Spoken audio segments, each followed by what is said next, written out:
If you're like me, you've already started thinking about OP09, Emperors in the New World, the next set releasing. We're going to be talking about cards in the OP09 format that you're going to want to get before this set releases, but if you're looking to make pre-orders for the set, look no further than LA Gaming. LA Gaming, an official sponsor of the channel. You can get booster boxes of OP09 on their website right now, lower than TCG player prices, and also use my code to save more money. You can use the code Atrocious TCG5 to save $5 off your first booster box order on this website, effectively even making it that much cheaper. It goes a long way in supporting the channel. Appreciate everybody's support, but let's talk about single cards, because that's usually what we do in these videos. And if you listened to me in this video 2 months ago, 2 months, when I told you of cards that you should buy, with this card alone, you'd be saving $20 on a play set. So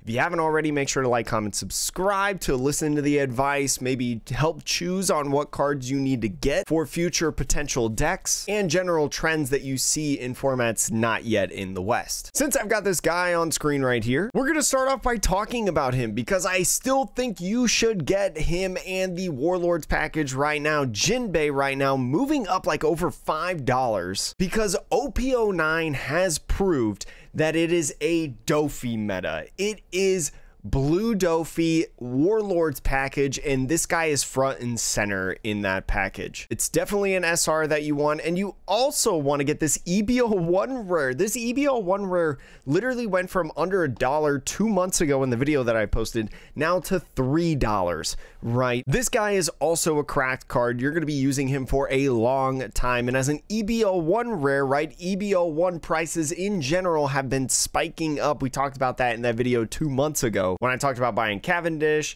You know, Brook was getting higher and higher. Like, just if you haven't already, just do the Weevil. You won't regret it. But we've already talked about those cards, so we'll move into the next one. So I've got these kind of categorized in a sense by decks because I feel like it's slightly an easier way of talking about it. And the first deck that we're going to talk about is Shanks, OP09 Shanks, which is a pretty good deck at the introduction of the OP09 format. The first one that I'm going to talk about is not necessarily a card that is insanely cheap in price. This is definitely the higher end of the cards that we're talking about in these kinds of videos, but as a card that just released in OP08, doesn't really shine at all until OP09 when Shanks gets introduced. This secret rare Silver's Raleigh is one of the boss monsters that you play in the Shanks decks, so if you haven't gotten these yet, I highly encourage you probably should go ahead and get them now. It's probably the cheapest that they're going to be in a while,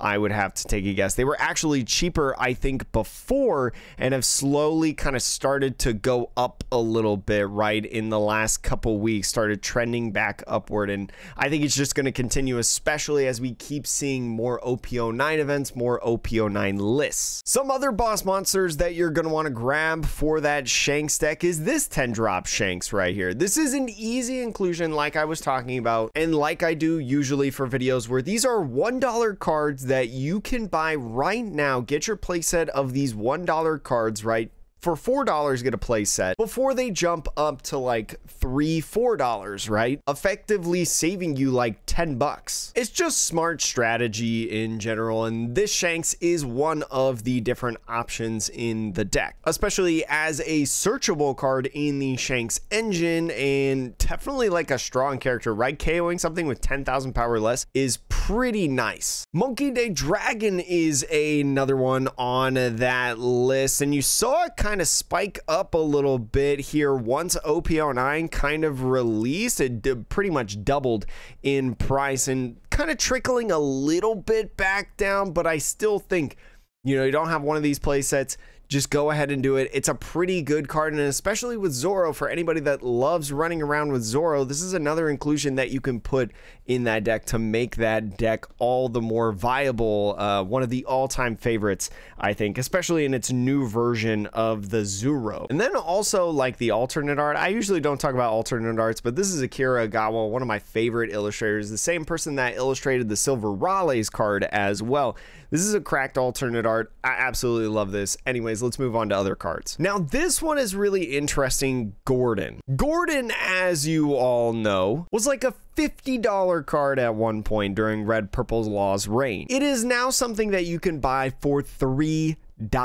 Now, what I will say though, before you go out and buy this, the reason it tanked is not only because of Red Purple Law being banned, but also in OP09, there's another like Raise Max Gordon type of card that's printed. I think it's kind of Bandai's way of nerfing this card a little bit instead of just reprinting this promo. The reason that I would say that you still probably want to get this is because if there's ever a film type engine that comes out, you obviously play the film type engine over the new card that was printed in OP09, which is on screen, or like the Raise Max, right? So he's still like a really good card, and he's played in different red decks as we see time and time again. He doesn't really have a shine right now, but you never know when he could come back. And honestly, especially as a promo that was only released in these movie packets and has no other promo outside of it, if it ever becomes meta viable again, we could see it go back up to like $10-$20. And I really don't want to pay that price. Moving off of red decks now, we're going to go into black decks. Now, this one, Monkey Day Luffy, you might have saw that the alternate art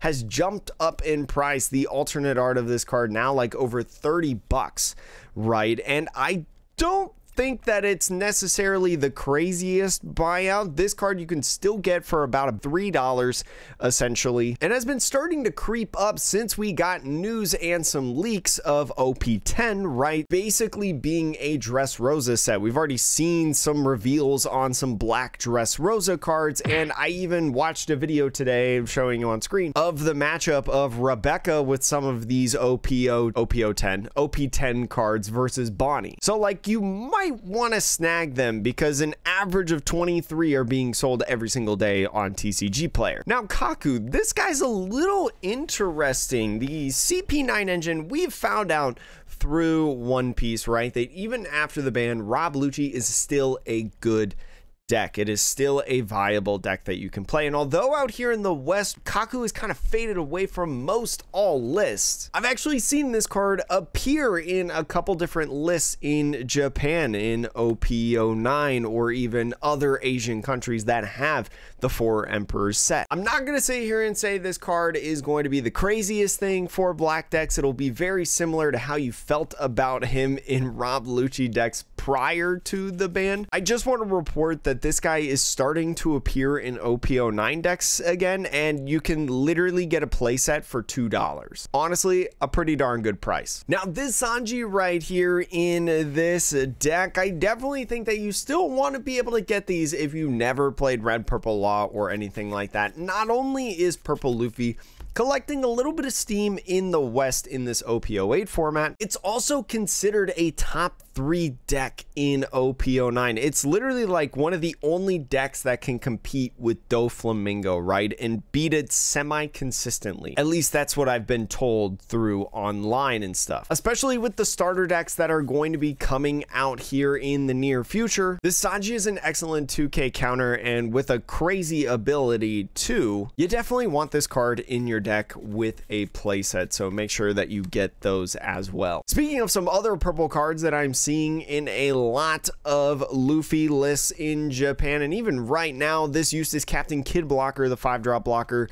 is about $2 in market value right now, but is so good in the deck. Definitely think that you want to keep an eye on this card. Definitely think that if you don't have this card already, you might want to go snag it, as well as this other Eustace Captain Kid in here. This Eustace Captain Kid, pretty nice for purple Luffy decks, whether that's purple Luffy or the OP09 black purple Luffy, right? And especially as a starter deck card, it's $6.50 right now. Like it's slowly gone back up after it took a dip a little bit in here. And also Red Purple Luffy being a thing, right? I haven't even mentioned that Red Purple Luffy gets a resurgence in OP09, and this is a great card for Red Purple Luffy that Red Purple Luffy's love to play. So definitely, if you don't have the starter decks, you don't have a playset of these guys, you'll want to snag them. We'll go back a little bit to black, and we'll focus a lot more on Blackbeard, one of the other new decks introduced in OP09, running around in Asia and and Japan. And Laboon is a card that has seen a lot of play, especially in Blackbeard decks, and has even been making a name here in the West as a kind of tech card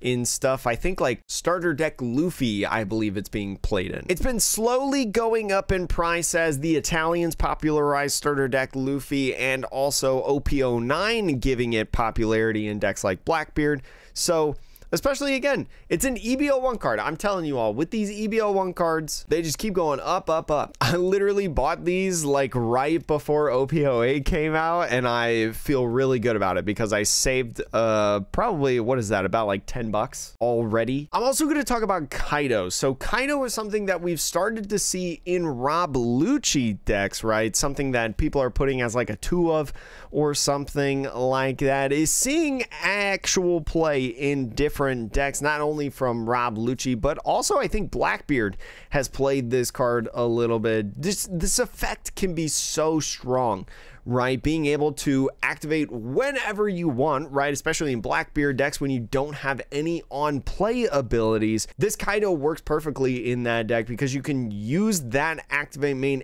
anytime during your turn. And also being able to trash a 7 cost or less, trash specifically, getting around the blocker Sabo effect. You can get rid of pesky stuff like in that matchup, like Sabo or any other problem card that Black Hill Luffy plays, as well as just milling your opponent's hand, right? Using this effect is basically like getting a counter card out of their hand almost. The last kind of thing that I'm going to talk about are the upcoming starter decks 15 through 20. Now, I'm going to say this just like I did with the starter deck 13 brothers, right? The 3 brothers deck. If you can, and I know that's not totally possible with everybody out there, but if you can, maybe you know some guys, you know, you personally know a store or distributor, try to get these starter decks either as singles, because look at these prices. Every single one of these now are over $20, especially when these starter decks, according to the official One Piece trading card game website, are at an MSRP of $12 USD. So they're already almost double the value. And that's because they're coming with a pack of PRBO1. We've opened it on the channel. Super hype set. We love it. If you can, either buy these decks as singles, right? Just buy the single new cards because half of it is a reprint, or make a deal with someone that you know. You buy the deck at a discounted rate and you just forfeit the PRBO1 pack, right? I did that with starter deck 13. I saved a ton of money on them because I don't really care about alts that much. I don't need to play with alts or anything like that. And I'm actually doing the same thing with a buddy of mine for the starter decks. It'll save you a ton of money if you can do it. It's not possible for everybody. If it's not possible for you to do that kind of split thing, I just recommend, again, buying it as singles. And you know what? I'll make a video here in the future talking about which single cards you should buy from the starter decks as well, since I know it's not totally reasonable for everybody to do like what I mentioned. That way you know which ones that you should get, and you don't have to buy the stinky common that doesn't actually do anything. But that's going to be it. Thank you again so much for watching. And again, if you want to pre-order an OP09 box, click the link in the description below for LA Gaming TCG. Use the code Atrocious TCG5 to save $5 USD off your order of a booster box. So appreciate you all in your support. Thank you again so much for watching, and I'll see you in the next one.